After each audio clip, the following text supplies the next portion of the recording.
Alors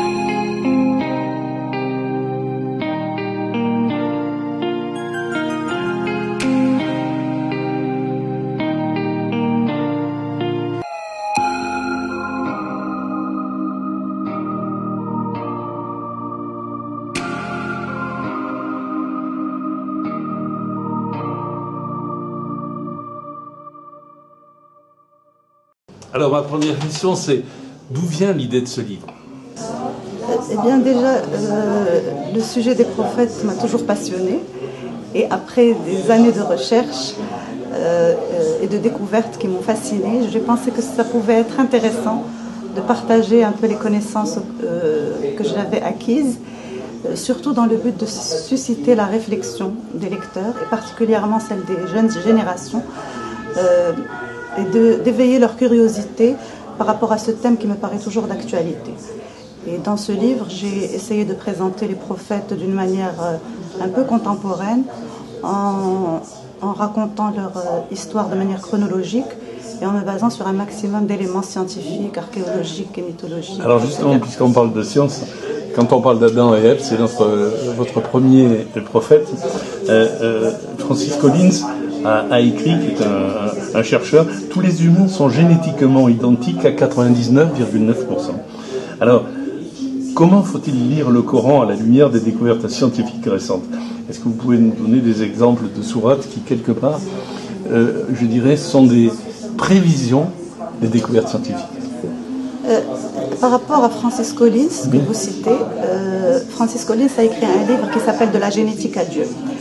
Et dans ce livre, qui est fascinant, donc il était athée avant de devenir croyant, il a découvert justement que toutes les différences entre les êtres humains portent sur 0,1% de leur ADN. Et en fait, c'est lui qui était à la tête du programme de lecture, disons, de tout l'ADN. Et il a découvert que chaque branche de l'ADN, parce qu'il y en a deux qui sont enroulées de manière elliptique, sur chaque branche, il y a 3 milliards 100 millions de bases. Et chaque base, donc les bases nucléiques, sont l'adénine, la thymine, guanine, cytosine, elles portent des lettres, donc A, T, G, C. Et sur les 3 milliards 100 millions, en face, il y a encore 3 milliards 100 millions qui sont connectés par des ponts hydrogènes. Il suffit qu'il y ait une lettre qui ne soit pas à sa bonne place pour qu'il y ait une maladie génétique. En plus, sur ce nombre impressionnant de bases, il a dit que c'est comme si on avait un livre de 10 000 pages dont on connaît l'alphabet, mais on ne comprend que quelques mots.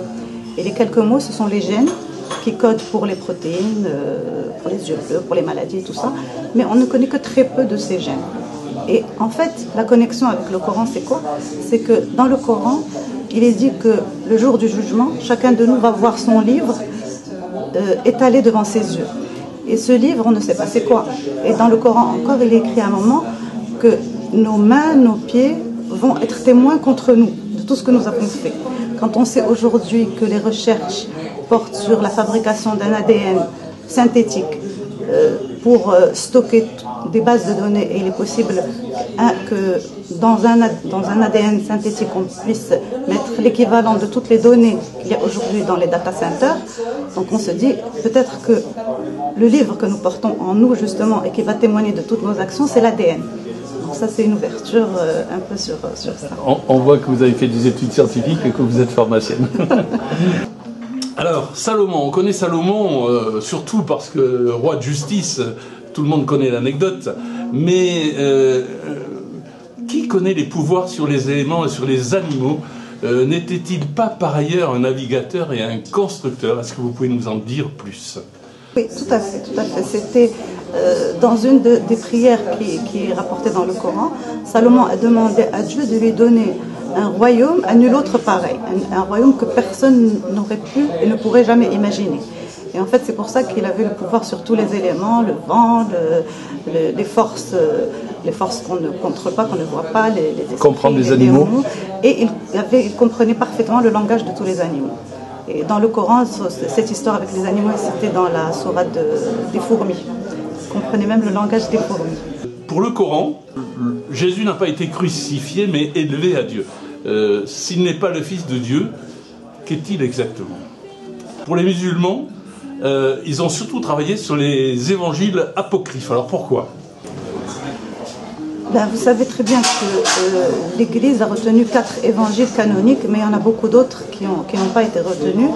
Et justement, dans ces évangiles apocryphes, il y a certains éléments qu'on retrouve dans le Coran.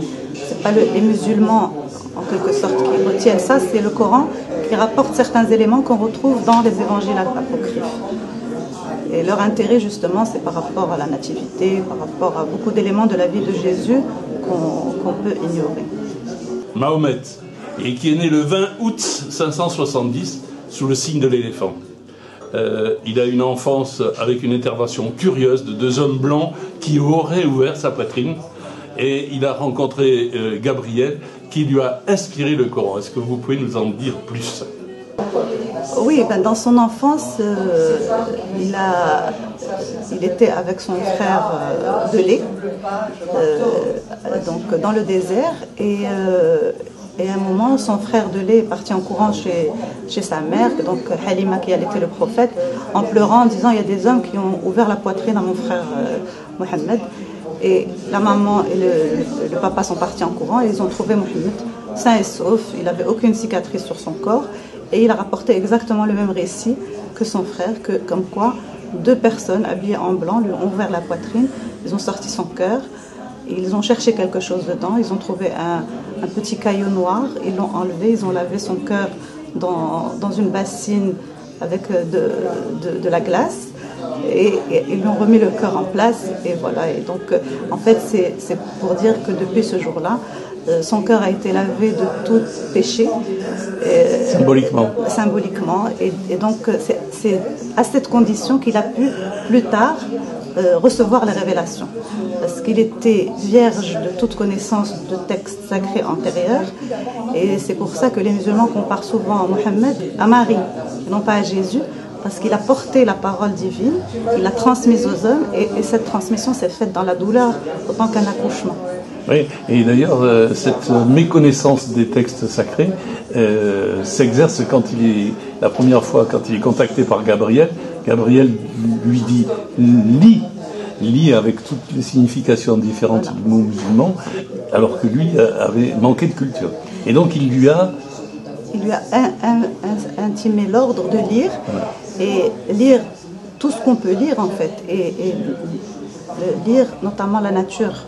Et lui, il partait, quand il a reçu ce message, il était dans une grotte et il partait là-bas pour méditer. Et vous savez qu'on peut lire la nature aussi bien quand on médite que lorsqu'on fait des études scientifiques, justement, pour essayer de comprendre l'origine de l'univers, pour essayer de comprendre la vie animale et tout ça. Donc, l'I est un ordre divin, vraiment, et c'est pour aller à la rencontre de tout ce qui peut nous relier à l'autre et en même temps le relier au divin. Et Gabriel lui a petit à petit communiqué les différentes sourates. Exactement, la révélation s'est faite sur 23 ans.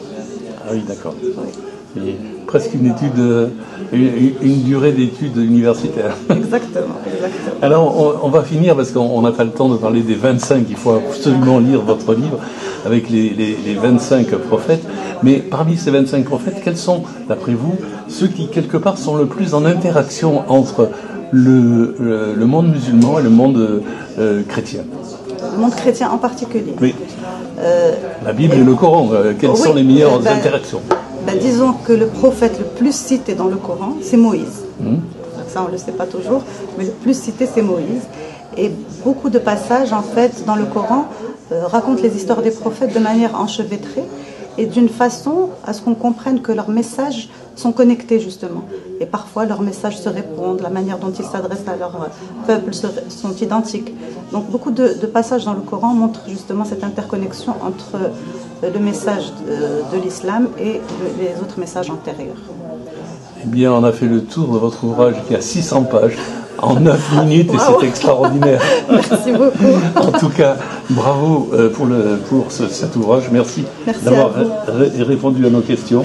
Donc, les prophètes à la lumière du Coran et de la Bible, Rim Yasmina Lagrari, aux éditions Le Relier. Merci beaucoup. À bientôt. Merci.